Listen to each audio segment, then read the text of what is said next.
Good morning, beautiful people. So for the people watching and doing the Super Salve kit, as you steep your olive oil with herbs, and this is for any salve that you're making, you need to notice that your water level will go down.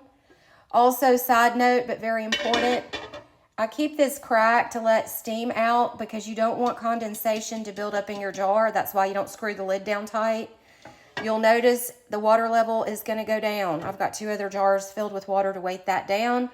You put a washcloth in the bottom of the crock pot so the heat doesn't directly touch the jar, and it is on warm.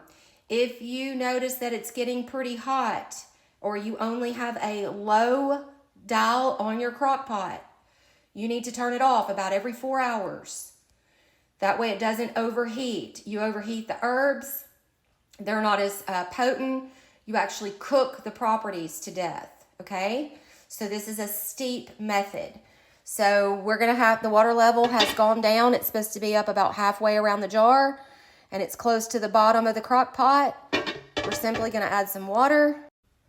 All right, there you have it. So we put enough water back in the crock pot to get it halfway up around the jar. I can keep this on warm for 3 days with it cocked to let out steam. It doesn't matter if the condensation drops on top of that jar, as long as that jar is not inside of itself collecting condensation. But I've got it down to a science, so I know that I can keep this on warm for 3 days. And every day I'll have to get up and just add more water to it.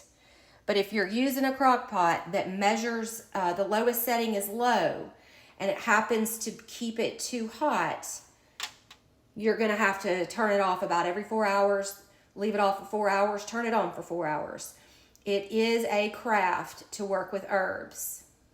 All right, there you go. So I'm good for another 24 hours pretty much, or till tomorrow morning.